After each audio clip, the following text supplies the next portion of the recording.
Hello everyone, welcome to AI Seeking the Truth, where we tell the off-rail stories, man.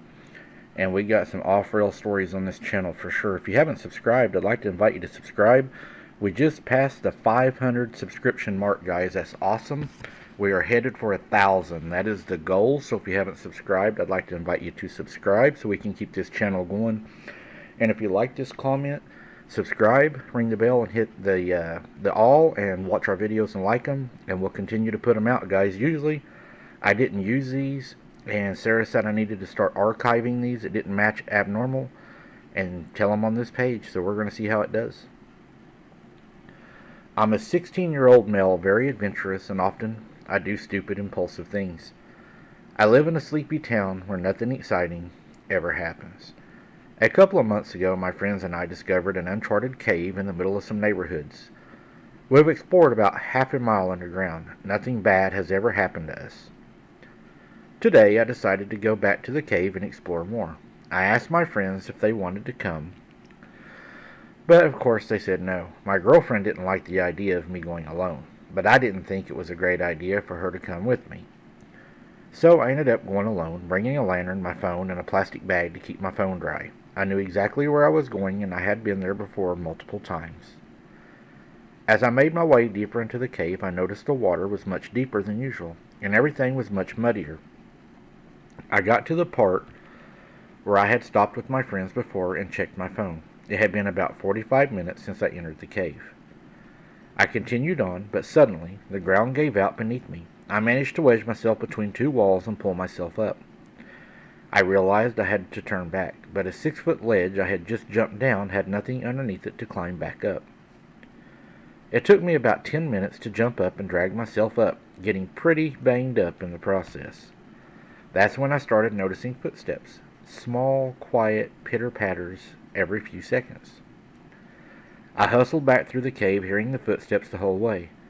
Once I got to the exit, I turned off my lantern to see if the sunlight was still out there, but it was completely dark outside. I thought this was weird since I had only been in the cave for about an hour and a half. I pulled myself out, noticing how cold it was outside. I cleaned myself off, covered in blood and mud, and when I checked my phone, I was horrified to see that over 5 hours had passed. It was 11 p.m., and I had entered the cave at 5:45 p.m. As I looked back at the cave entrance, I heard a whining noise coming from inside. It sounded like a hungry person, and that's whenever I saw a pale head poking out of the hole, with sunken eyes, black eyes, and no nose. It shrieked at me, and that's whenever I ran. When I got to my car, I answered all my messages. My parents and girlfriend were freaking out, worried about me. I drove home quickly, my fear turning to confusion. Where had that time gone? And what was that thing? I've heard of cave dwellers, but I've always thought those were just fairy tales. I told my friends we can't go back in the cave because the rain made it unstable. I know of another entrance to the cave, and I know an experienced caver died in there in the 70s. I don't care what happened to him. All I know is what I saw and wonder, what is that thing? I've heard of cave dwellers. Are they real? I don't even know if they're real or not, but I know I'm not ever going back near that cave again, and I will never explore it again, because sometimes at night, in the middle of town, I can still hear that thing squeaking, hollering, and most everybody in town says it's nothing but a barn owl, but I know better.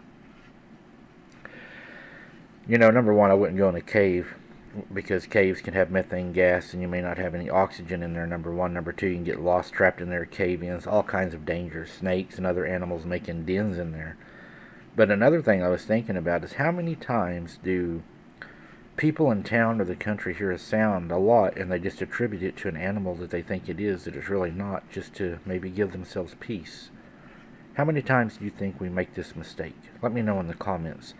And like I said, guys, if you like this channel, subscribe, ring the bell, select all, and get ready for another Off the Rails one on the next encounter.